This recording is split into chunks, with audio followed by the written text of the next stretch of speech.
Hi friends, എല്ലാവർക്കും under the sky എന്ന് പറഞ്ഞ യൂട്യൂബ് ചാനലിലോട്ട് സ്വാഗതം. അപ്പം കുട്ടികളുടെ ബുദ്ധിവികാസത്തിനും വളർച്ചയ്ക്കും വേണ്ടിയുള്ള 10 ആഹാരങ്ങളെ കുറിച്ചിട്ട് പറയാം. അതായത് നിർബന്ധമായിട്ട് കൊടുക്കേണ്ട ആഹാരങ്ങൾ. ഒന്ന് ഫസ്റ്റത്തത് മുട്ട നമ്മൾ പുഴുങ്ങിയിട്ട് തന്നെ കുട്ടികൾക്ക് കൊടുക്കാൻ വേണ്ടി ശ്രമിക്കണം. രണ്ടാമത്തത് പാല് നമ്മൾ സ്ഥിരമായിട്ട് ഡെയിലി കുട്ടികൾക്ക് കൊടുക്കുക. അലർജിയുള്ള കുട്ടികളാണെങ്കിൽ മാത്രം അത് ഒഴിവാക്കാവുന്നതാണ്. ബാക്കിയുള്ളവർക്ക് എല്ലാവർക്കും പാല് കൊടുക്കാവുന്നതാണ്. പിന്നെ മൂന്നാമത്തേതാണ് ഓട്സ് നമ്മൾ പാലിൽ മിക്സ് ചെയ്തിട്ടോ കുഞ്ഞുങ്ങൾക്ക് എങ്ങനെയാണോ ഇഷ്ടം എന്ന് വെച്ചാൽ അതുപോലെ കൊടുക്കുക. നാലാമത്തേത് ബെറീസ് എന്ന് പറയുന്നത് ബ്ലൂബെറീസ്. അതുപോലെ നമുക്ക് അവൈലബിൾ ആയിട്ടുള്ളത് നെല്ലിക്കയിൽ നല്ലോണം വൈറ്റമിൻ സി ഉണ്ട്. അപ്പം നെല്ലിക്ക അധികം ഉപ്പിലിട്ട് കൊടുക്കുക, അതിൻ്റെ ഗുണങ്ങൾ നഷ്ടപ്പെട്ടു പോകും.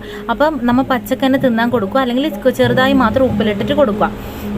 പിന്നത്തേതാണ് ഇലക്കറികൾ എന്ന് പറഞ്ഞാൽ ചീര. എല്ലാ ഇലക്കറികളും നമ്മൾ ഉപ്പേരി വെച്ചിട്ടായാലും എങ്ങനെയായാലും നമ്മൾ ചോറിൽ മിക്സ് ചെയ്തിട്ടോ അവർക്ക് ഇഷ്ടപ്പെട്ട രീതിയിൽ ബജീസ് ആക്കിയിട്ടോ എങ്ങനെയായാലും കൊടുക്കാൻ വേണ്ടി ശ്രദ്ധിക്കുക. പിന്നെ നട്ട്സ് നമ്മൾ കുട്ടികൾ വൈകുന്നേരം സ്കൂൾ വിട്ട് വന്നു കഴിഞ്ഞാൽ നട്ട്സ് ഡെയിലി കൊടുക്കുന്നതും നല്ലതാണ്. ഏത് നട്ട്സ് ആയാലും കൊടുക്കാം. അതുപോലെ ഫ്രൂട്ട്സ് ഐറ്റംസ് പറയേണ്ട ആവശ്യമില്ല. പേരക്ക, കപ്പക്ക നമ്മുടെ നാട്ടിൽ കിട്ടുന്നത്, നമുക്ക് അവൈലബിൾ ആയിട്ടുള്ള ലോക്കലി കിട്ടുന്നതെല്ലാം കൊടുക്കും.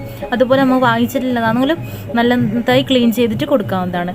പിന്നത്തേതാണ് പ്രോട്ടീൻസ് എന്ന് പറയുന്നത് പയറ്, ദാല്, അതുപോലെ ചെറുപയർ. ഇതൊക്കെ നമുക്ക് കറികളായിട്ടും അല്ലെങ്കിൽ അവർക്ക് ഇഷ്ടപ്പെട്ട രീതിയിലാക്കി കടികളാക്കിയിട്ടും കൊടുക്കാവുന്നതാണ്. പിന്നത്തേതാണ് ചിക്കൻ നമ്മൾ പൊരിച്ചു കൊടുക്കുന്നതിനേക്കാളും നല്ലതെന്ന് വെച്ചാൽ കറി വെച്ച് കൊടുക്കാൻ ശ്രമിക്കുക. അതുപോലെ തന്നെ മീൻ കൊടുക്കുന്നതെന്ന് വെച്ചാൽ നല്ലോണം ഒമേഗ 3 ഫാറ്റി ആസിഡ്സിലെ മത്തി, അയല അതുപോലെയുള്ള ഐറ്റംസിലെ ചെറിയ മീനുകൾ കൊടുക്കാൻ വേണ്ടി ശ്രദ്ധിക്കുക. ഓക്കെ.